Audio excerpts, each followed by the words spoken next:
Welcome back to the Pew, everybody. I'm your host, John Edwards, and across the table from me, as always, is my co-host and cohort, Victor Adams. John, and as you know, it's a good day to celebrate because for us, I know this may not come in the timing of it for us we're talking about, but it is the last day of school. Yeah. And so that's the good thing about it is we don't have to do more science projects or study for exams. Again, I think my wife and I learned more about cost-efficient equations and stuff like that in math than I can remember. So anyways, I know Ella was excited. I know your girls are excited. Yeah, I know Jacob's excited because Jacob's going to high school. Yeah, he's been out for a little bit longer than a week, more than them. So, yeah. Yeah, so there's excitement all around. And also summer comes around, so it's more time to do things with the family. Yeah, I'm excited about that. I mean, obviously we have a big travel schedule, and most of us are in the year. Most parishes and dioceses don't want to do things in the summer because, why pay for something and spend the money if people are going to be out on vacation and gone? Right. You want as much of an audience as you can get, so they usually wait between the school year, months to do something. So I'm home and I enjoy it because they're out and I can work in here and do a little bit of ministry stuff and then go in the house and play cards or shoot baskets or, take them somewhere and spend that time with them. So especially as they get older here, I mean, Jacob just turned he'll be 15 in October,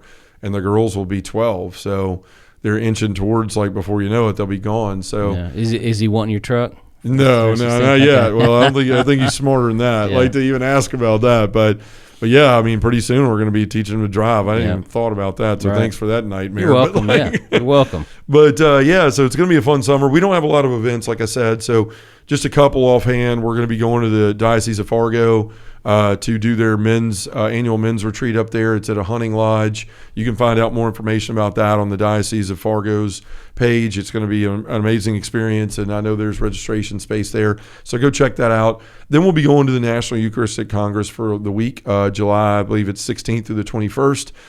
We will be a featured podcaster there, so they have a whole area set up for people to podcast from, and so we're going to be doing that. And Father Malachi is going to be our guest. So we actually called today. We're working through what we're going to talk about, get a show title so they can get it all in the bulletin or the book for the conference and all that stuff. We'll also have a booth and we'll have giveaway stuff. So come by and see us if you're there and you're one of the 60,000 plus Catholics they're projecting. Come by and see us. Come listen to the show. That's going to happen on that Thursday of that week from 3:30 to 4:30. We'll be doing the podcast live, Father Malachi and I, so you can come meet him, say hi to me, get some pictures, whatever. And then come by the booth, and we'll have some stuff for you. We even have some contests where you can win some free Just Got on the Pew merchandise if you come by the booth. So do that. Join us for that. There are a few things I want to talk about really quickly. I finally want to announce the pilgrimages. I've been alluding to that, Victor, the last couple episodes, and was really waiting on them to get solidified and the websites to be up, so I had somewhere to send people that were interested in going. Don't want to talk about it and not have anywhere for them to go find out more. So we will have 2 pilgrimages in 2025. The first will be with Father Zachary Mabey, a priest from Michigan.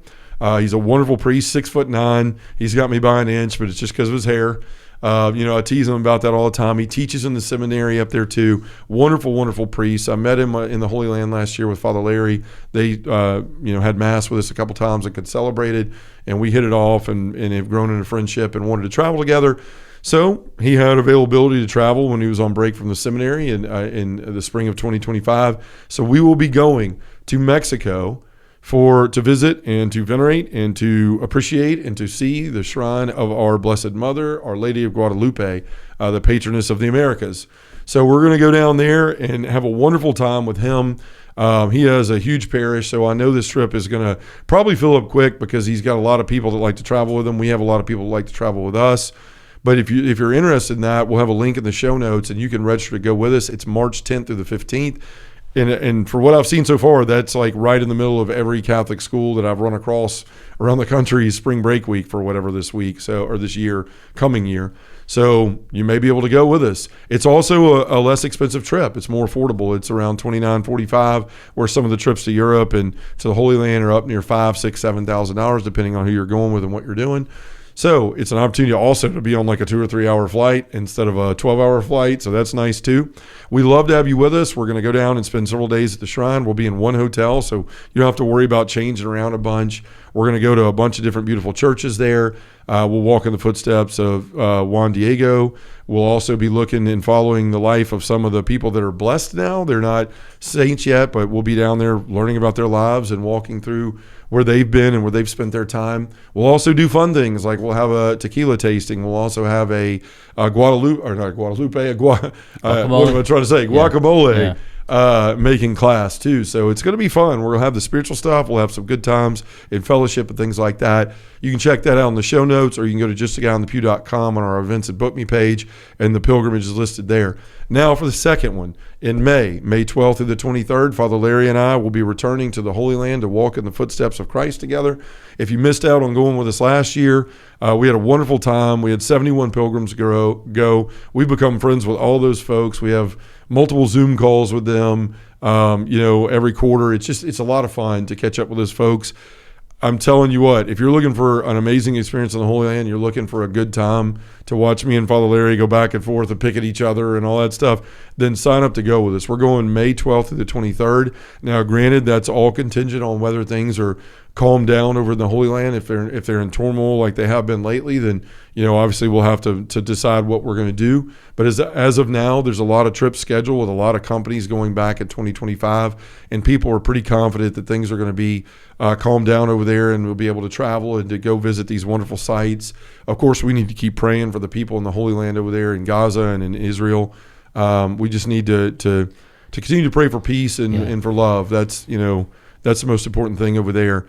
But if things do work out and we can go, then we'd love to have you travel with us, with Father Larry and I. If something were to happen, we would reschedule, so you can be at ease with that. But you can find out about that pilgrimage as well at justaguyonthepew.com, our events and book me page. Both of those pilgrimages are together. You go there, you look at our calendar, scroll up. There's two of both the pilgrimages are right there.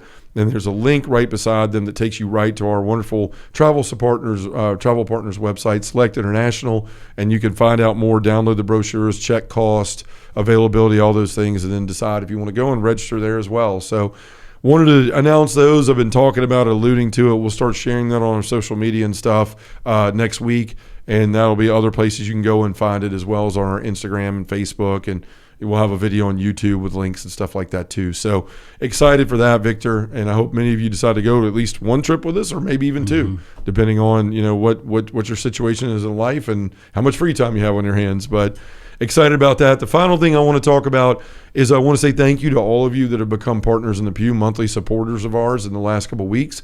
We've been running a promotion right now that if you join us as $50 a month supporters, partners in the Pew, monthly partners in the Pew, then we'll send you this beautiful rosary from the Catholic Woodworker. It's got a St. Michael's medallion in the middle of it. It's got a miraculous medal, a Benedictine medal. We sell a ton of these when we're out on the road. They're beautiful. They're made of paracord. The beads are dyed, and they're made just for our ministry. It's the only place you can get it. So we're partnering with the Catholic Woodworker. They believe in our mission. We believe in theirs. And they're supporting us because they know that our mission is vital. They're looking around the world just like everybody else and seeing that men are simply checked out.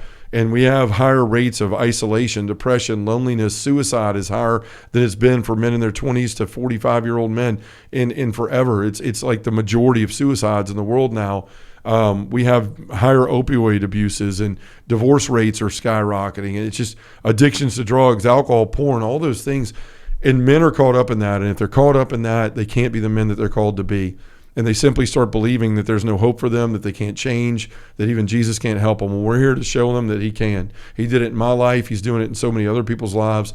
We want to go around the country and continue to go to parishes and dioceses and build places where men can find an authentic relationship with Jesus and other men and find themselves in a vibrant, life-changing ministry to men. Now, we're getting inundated. I've had 6 calls with parishes this week. I mean, we're booking into next summer already in 2025. And I'm telling you, like, the demand is there for our work, but I can't do it all by myself. We've got to hire people. We've got to bring people in so that we can reach more people. There's things we need in the ministry beyond employees, just to continue to move, and the resources and the things we need to build. And putting things in Spanish for parishes that have a high Hispanic population. There's all kind of things like that we need to do to continue to meet the demand and to grow in the way that God wants us to grow. And we've received in spiritual direction of where God's wanting us to take this. So if you want to be a part of that, become a monthly partner in the pew. If you do so by the end of May, we'll send you the rosary at the $50 level. If you do it at $100, you'll get the rosary and one of our awesome Not Made for Comfort t-shirts. They're beautiful. You just tell us your size. We'll send you that and the rosary for $100 a month or more. But folks, look, the important thing is just to support us. We cannot do this without your help. So whether or not you can give at the level to get the rosary or the shirt, we need people to give, period. Whether it's $5 a month, $10 a month, $20 a month, it all counts. We like to give something away, to those that are helping at those levels, something that's worth the value of what you're going to give. But folks, please consider joining us as a partner in the pew. You can do so by going to our website. Now we have a button that's there on the page. Anytime you scroll up, it stays on the page. It's a donate with a heart button on the left side of the page. When you click that, you can pick one of the levels I mentioned, or you can put a custom amount in and become a partner in the pew at whatever level suits you, your family, and your circumstances. But look, if you give, you're coming alongside of us. You're helping us help men become the men they were called to be. So you're helping to change the tide of the church, the culture, and the world. And that's what we need more than anything right now. So thank you for listening to that. For those of you who will join us at those levels, thank you. And for those of you who will join us at any level, thank you. It all counts. It all matters. It all helps. So thank you for that. Victor, I want to jump in the episode here. We've done some great episodes. At least that's what people have told us here lately. And we felt they were great when we left. But I just want to feel better was one we got a lot of traction with and had a lot of guys like, man, I got texts even from a deacon in our parish saying like, man, I'm going to use a lot of that because you really hit on some great points. Well, we also talked about the role of the Holy Spirit after Pentecost, and people reached out about that. So when we talk about these things in our faith and these very human things, it reaches people. And that's what we've always tried to do, even in the ones we, that are hit or miss. Like, we're trying to talk about things that we think are going to matter to people and that people struggle with or that they're trying to get better at in their life, like whether it's growing with the Holy Spirit or trying to get out of understanding it's not about feeling better but becoming better, things we've talked about like that. So this week as I was praying, we had a couple of episodes I did today with Deacon Jeff on marriage and on the diaconate. I had Father Jacob Dumont, Legionary of Christ. It's a friend of mine in town for retreat. He's also my spiritual director, so we did a show on the need for spiritual direction because I just think that so many people, especially lay people, we don't understand, like, okay, what is a spiritual director? Do you have to be somebody, with a vocation to have those all that stuff? So we did those shows, and then I wanted to do one with you. We needed enough to cover the time we're in Italy and all those things too. And what the Lord had really put on my mind to talk about was just something that I think we overlook, and that's our words, right? The things that we say, how we say things, the way we react to people. Growing up, you've heard this a lot, and there's even saints quotes that really talk about this a lot too, is like actions speak louder than words. We all grew up with that. Like, we heard that from our parents at some time, or a teacher or something, a coach. And it's true. Like, yeah, people are going to look to you to like, okay, do you back up what you say? I mean, are you a man of like character? Do you do what you say you're going to do? That's important, yes. But we don't want to devalue the importance of words either, right? Our words carry so much power.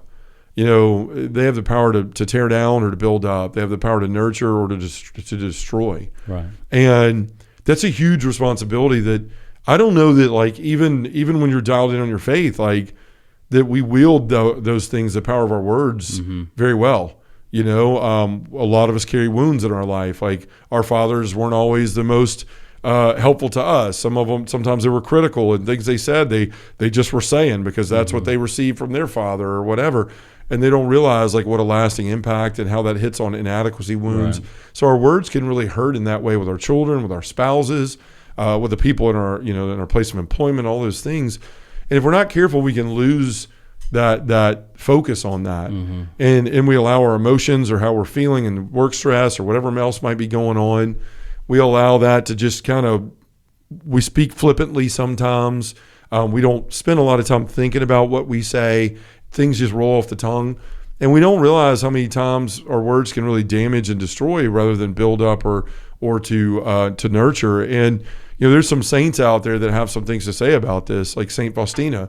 She says, "Great are the faults committed by the tongue, the soul will not attain sanctity if it does not keep watch over its tongue.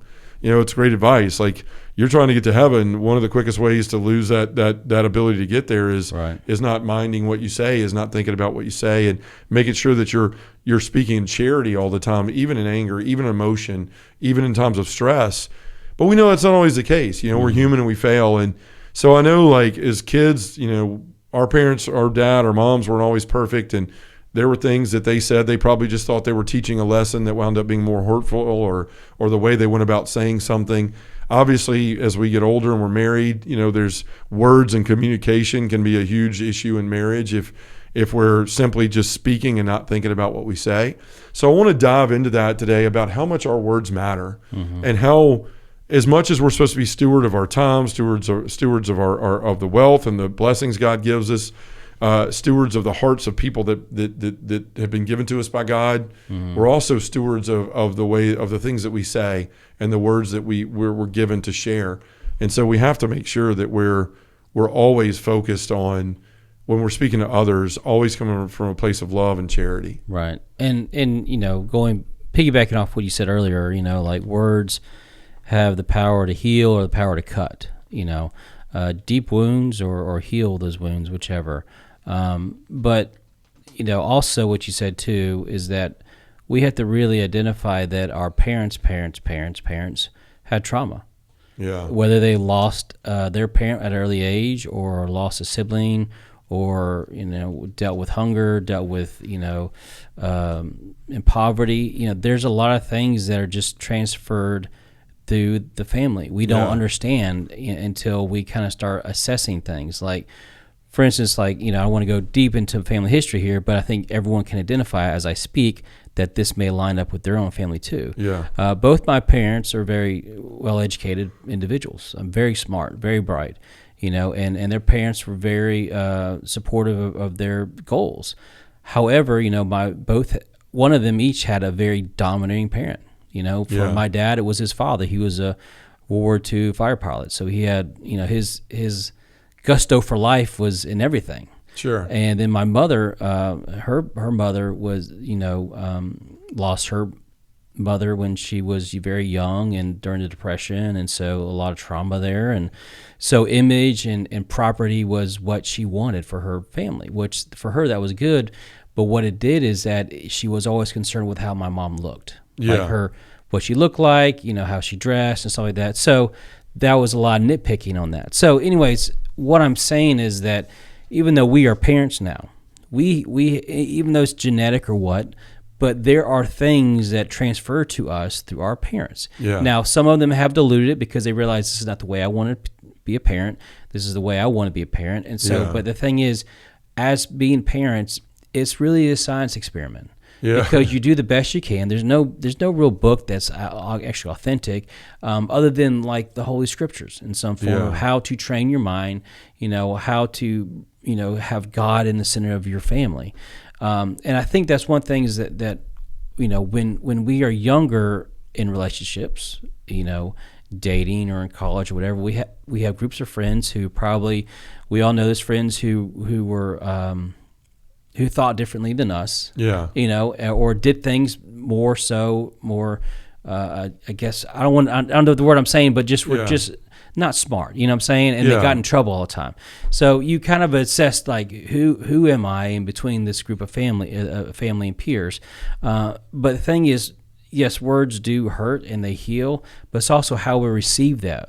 Are we going to be someone that knows that because we're a faithful person, we know that person didn't mean that? Yeah. Or are we going to be someone that takes that in and then internalizes that and then may start to be depressed? It's one of those things where we have to be very careful of that being the transference to our kids. Sure. Yeah. Yeah. Well, and that's the thing. We all have different backgrounds, the way we grew up, but I've spoken to so many men around the country that just, we all have a root wound of inadequacy from the fall. Like, that's the root wound for men. We all, like, at some point in our life in some way feel inadequate and not enough and all of those things. Then we've been told that our value and our worth is found in what we can achieve or what we can produce and that kind of stuff. So those things matter. Like, words of a father to a son matter. a boy needs to be affirmed by his father. He needs to know that he's brave, that he's dangerous, that he's bold, that he's good, that he's worthy, those kind of things. And sometimes because we want the best for our kids, like we could push and say things sometimes because in your mind, I'm trying to do the best for them, right? And I'm trying to tell them, like, if I don't tell them the truth, nobody else will, and I've got to get on them, and I got to do this. But what we don't realize a lot of times is the way things can be taken, discouragement all the time, where you may be thinking in your mind, and this happens with our spouses and everything too. Well, I just said this. Like, what's the big deal? I'm just helping tweak it to this. Right. I just said this. What's the big deal? Right. Well, you might have said something to your son. Well, why didn't you do it that way? Mm-hmm. Well, it's not even just what you say. It's also the tone. Like, okay, I'm an idiot because I didn't do it the right way. I'm stupid because I did it, again, the wrong way. Whatever it is, and we can transfer that, and the way we speak matters, right? Like, there's power in words. I mean, even God, that's a prime example. He says, let there be light, and there was light. Like, power came from his words. And it's not like we're God where we can just say, like, sun, eclipse, and eclipse. But it's an example to show us of just how powerful the things that we say are. Even a word or two matter to people because your children are hanging on your every word, right? Mm-hmm. You're their hero. And I can speak from this. I mean, I love my father. I love my father very much. And I share this not to detract from him or to make him look like a bad guy, because he was just like a lot of us, tired, worn out, wanted to be left alone, that kind of thing. But I remember being in like maybe fourth grade, and I was never really good at math. And I don't know that it wasn't that I wasn't smart enough. It was probably more that I just didn't put in the effort, and I got sick of it and walked away from it. But there was a question I had, and he'd come home, and he was in the den. He was watching a ball game, and he was sort of like, when a ball game's on, don't bug me, don't. He'd never say that, but it was just kind of like, I'm not paying any attention to you at all. And so I was nervous, and I didn't know how to do something. I walked in the den, I waited for a commercial, and I asked him, I said, Dad, can you show me how to do this? And he was like, what? I'm like, it's a commercial. I was waiting for a commercial. Like, would you?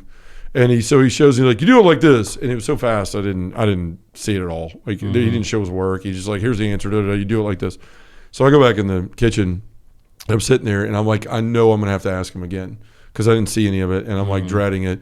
And I get up, and I wait for another commercial. And I go in there, and I'm like, Dad, can you show me again? And he just kind of looked at me and goes, are you on drugs or something? Mm-hmm. I was in the fourth grade, right? Like, I was in the fourth grade, and I know he was tired. He was stressed. My dad worked all the time. Like, I mean, he worked hours and hours. He'd be gone before we got up in the mornings a lot of times, and he wouldn't be home until after we were in bed a lot of nights, trying to provide and trying to support us. And I knew, like, when he wasn't working for Napa doing those things, he was also working in his second job for the Stuttering Foundation of America. He was their treasurer for one of the two brothers that started Napa, stuttered and started that. Mm-hmm. So he had two jobs, and then he had the stress of trying to be a father and all those things and being all these things. And so, like, I get it, but, like, I was destroyed by that. Yeah. Like, the fact that my dad would ask if I was on drugs, I was like, I'm in the fourth grade. Like, really?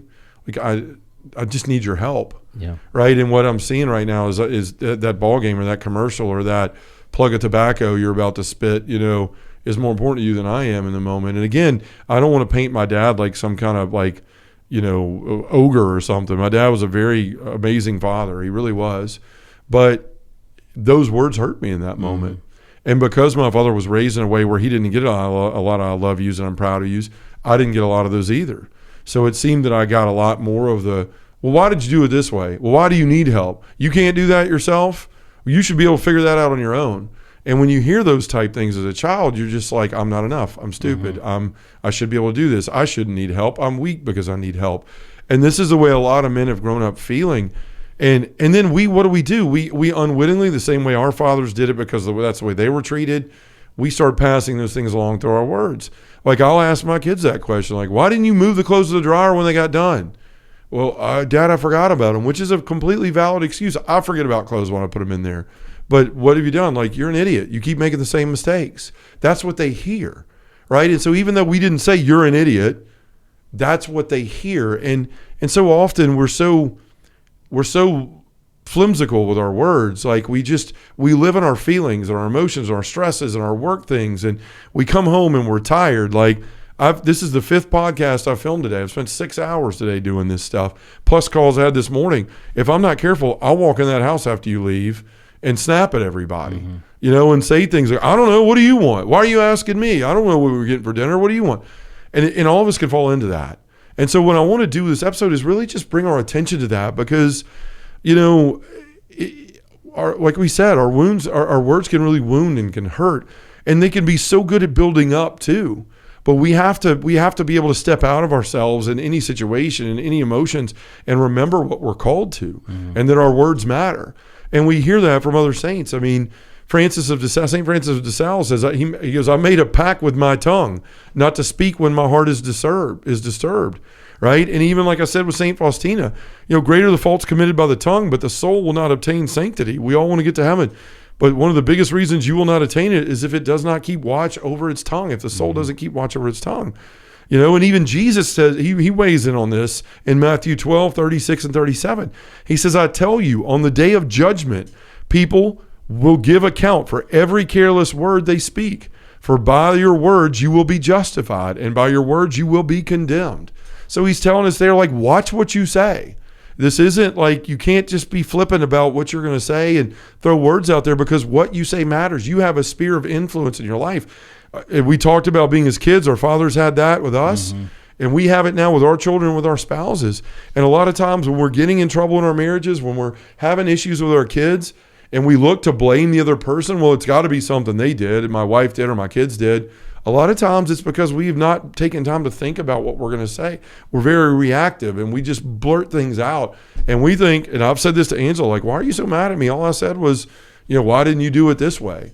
Well, what did she hear? I'm an idiot, and I don't do it right, and your way is the only right way, and da-da-da-da-da. And I'm going, that's not what I meant. I just asked, why didn't you do it this way? But because of ways we've spoken before, because of things her father may have said to her, like we butt heads, and we're not communicating well, and this could be so damaging in our marriages, in our relationships with our kids, with employees, with friends, everything. If we're not careful to really stop and think every day in our lives, okay, what I say today matters to people, and I need to be a good steward and make sure that I'm speaking in charity.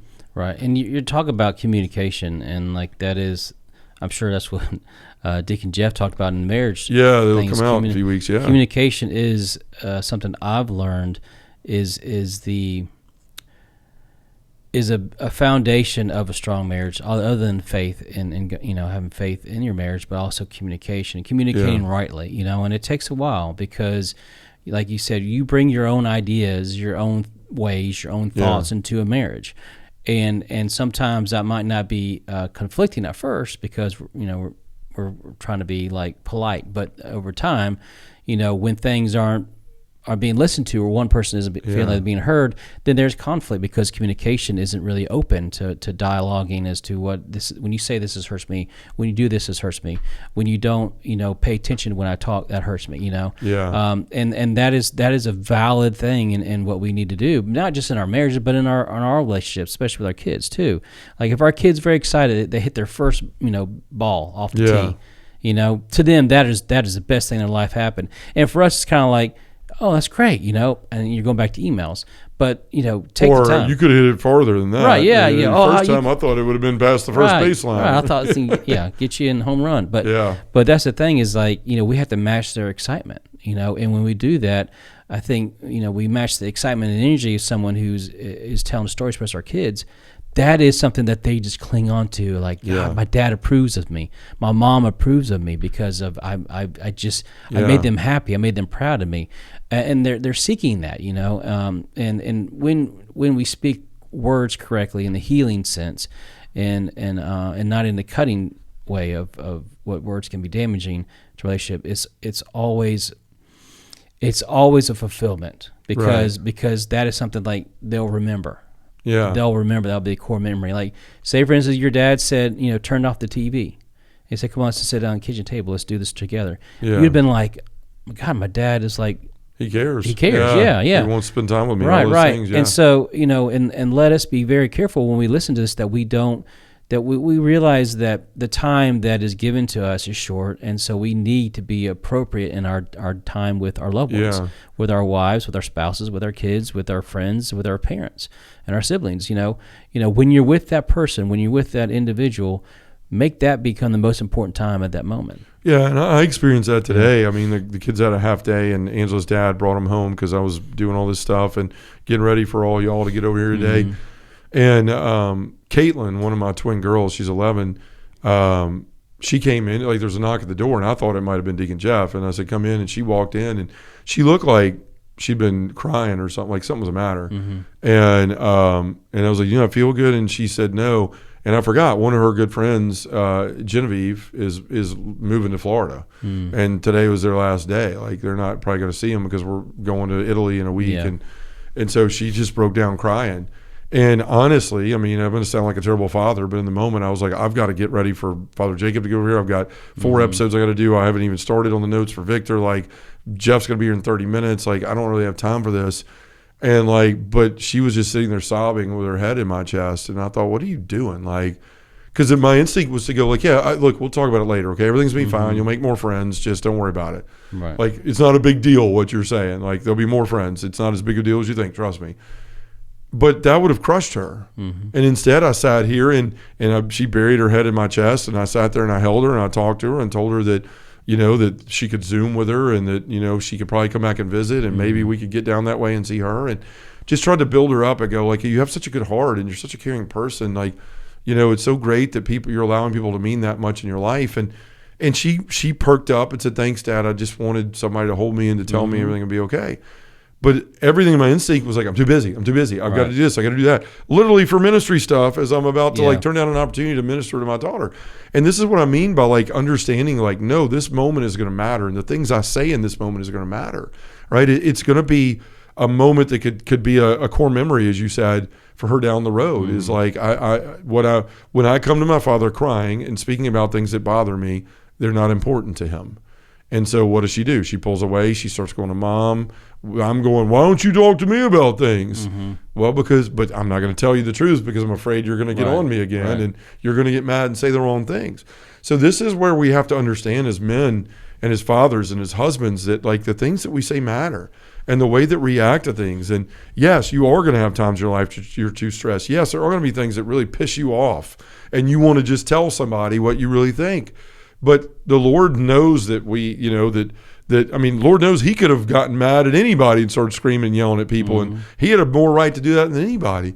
But he knew his words mattered. So he chose them carefully, and he continued to teach people and to walk with people and always to choose the path of charity. Even with the Pharisees, when he lost his temper, he was still trying to teach them what they were doing wrong, right? And so words matter, but so many people today, we throw them around so flippantly. I mean, just look at social media and stuff, right? We talk about mic drops and getting on social media and boom, oh, I'm getting last word here, bleep a bleep bleep you and you're stupid bleep a bleep bleep bleep. Sin. And never once, if we're being honest, do any of us ever feel like we won, like we've made the right decision? Do we feel like we're champions of the world when we've made somebody feel like crap because of things we've said? Right. Right. And so this is what we have to realize that again, like God gave us words to nurture and to build up. He gave us a voice and an ability to speak, to love people well, to build people up. Yes, there's times you have to be stern. Yes, there's times you have to put your foot down and say no. But even then, you can still do those things in charity. But one thing that I've come to realize is I have to stop and take a moment like today with Caitlin and go like, look, I know that you're worn. I know I'm worn out. I know I don't feel like this. I know this is not a huge of a problem. Is in 10 years she won't even probably remember this conversation. But right now it is. Right? And so I have to die to myself. This is what it's called when we get married and they're saying you have to die to yourself, like lay down your life for your wife like Christ does for the church. Like that's part of that for your kids is understanding like what's important to me in the moment right now may not be the most important thing. And how I react in this moment is going to be a way that either grows and blossoms this relationship with the person in front of me, whether it's my daughter or my wife or my kids. And this is where a lot of men run into problems with their wives, right? Like, I don't understand why we keep fighting. You asked me a question, I answered it. Well, at some point you have to stop and go, okay, well, she's telling me over and over again it's the way I asked the question. We have to be big enough men to sit down and go, what am I saying? Let me actually look at the words I said. And look at it and see, why do I think this could have bothered her? And if we're honest with ourselves, most of the time we're going to see a tone. We're going to see a snarky kind of response. And we're going to, if you're honest with yourself, if you would have wanted somebody to speak to you that way, the answer would have been no. Mm-hmm. And so we could start to see that, like, man, the way that I am speaking, the way that I'm acting matters. And while I keep winding up in the same fights or the same arguments or the same situation with my children, is because I'm continuing to speak without really thinking or analyzing how it's coming out, what I'm saying, and how it could be received by people.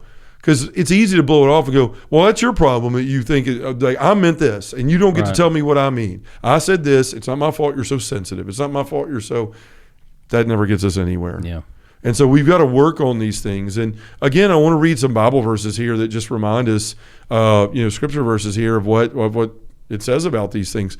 First, in Ephesians 4:29, let no corrupting talk come out of your mouths, but only such as good for building up, as fits the occasion, that it might give grace to those who hear. This is what we're talking about, and what Paul is talking about is use the gift of your words to blossom and to build up. Proverbs 12:18, there is one whose rash words are like sword thrusts. They wound us, but the tongue of the wise brings healing, like you were talking about.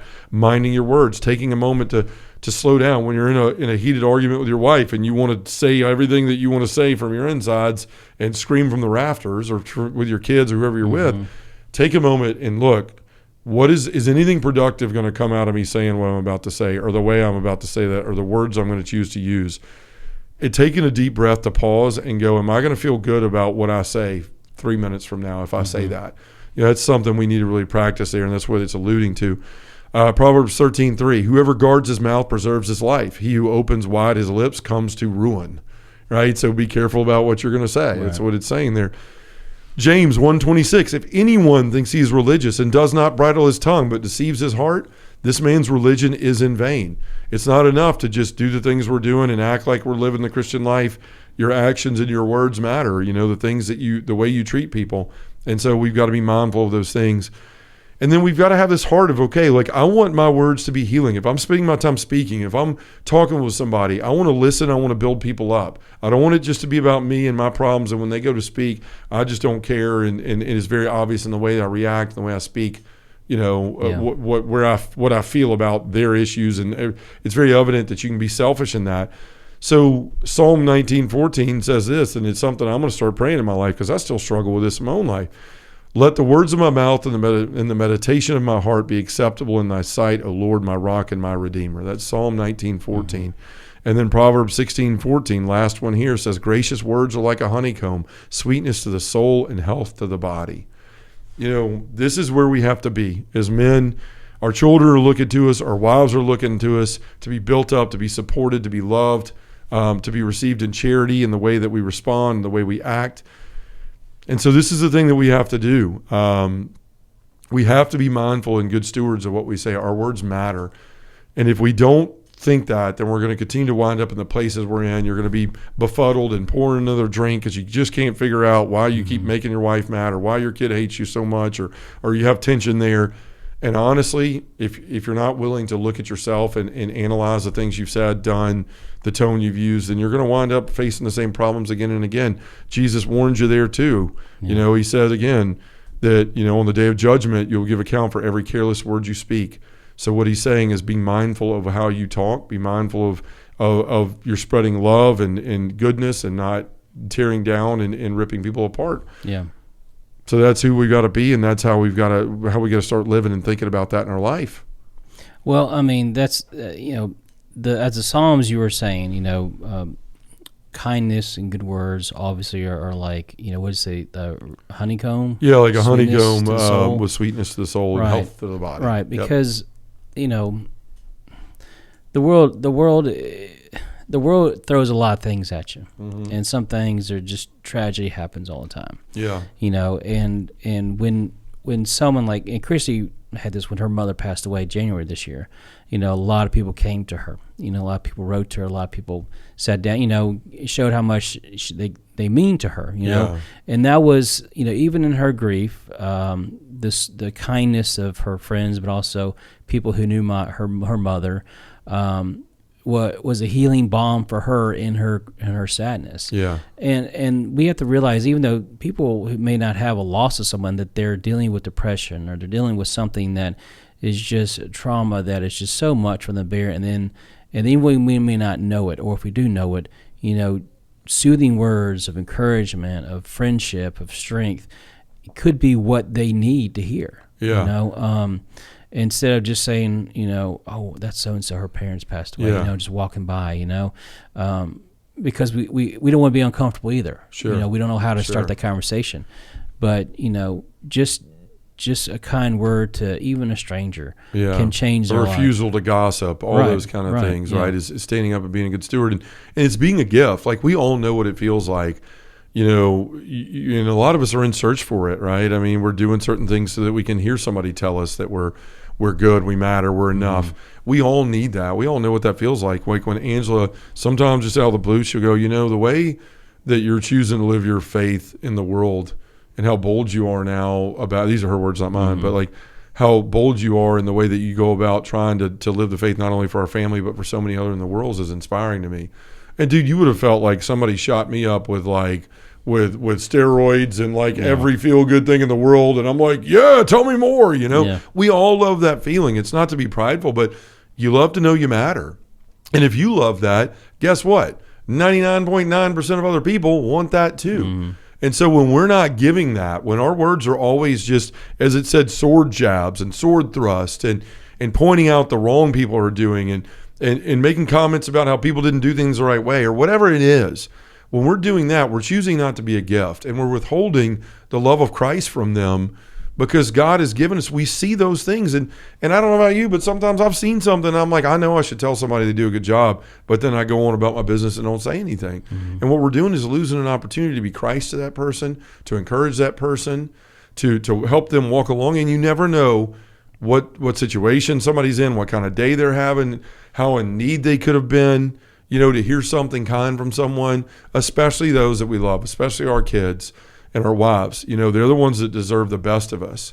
And a lot of times they get the worst of us because let's face it, whether we want to admit it or not, we're kind of like, well, they got to love us no matter what. Mm-hmm. That's not a way to treat people, by saying, I'll be however I want, because at the end of the day, they're going to forgive me and love me. We don't need to be those kind of people. We need to be the kind of folks that, I want to be the kind of dad and husband that when I die, my children show up and say, my dad always encouraged me. My husband was always there encouraging me and telling me when I said I don't look good anymore, I've gained weight, or I'm not as good as a player as this kid on a team. My dad was always there encouraging me. He was never pointing out, discouraging me, tearing me down, making me feel stupid, taking tones with me, your wife or your kids, that made me feel less than worth something. Mm-hmm. And so, folks, if that's where you're finding yourself today, if you're struggling in that, then be honest with yourself, right? Maybe that's the gift of this podcast, because this is one of those, I don't know whether it's going to impact anybody or if people are going to go, man, that was a giant waste of time. I hope it makes sense to people, because I know I struggle with it. I know we're all human and we're imperfect. But, folks, if this is something that you're dealing with, then be honest with yourself about it. And look to why. Why are you refusing words of charity? Why are you not being a gift to someone and pointing out that the things they've done well, encouraging them? There's something in you that may be a wound or something you didn't receive, but you can address that. You can overcome that. You can choose to live differently than those that have gone before you, but you have to make an act of the will to say, I know I have an issue with this, and when it arises, I know that I need to step in the front of it and go, no, I'm not going to do that. I'm not going to use the excuse of this is how I was treated or this is how I was raised. I'm going to choose to live differently.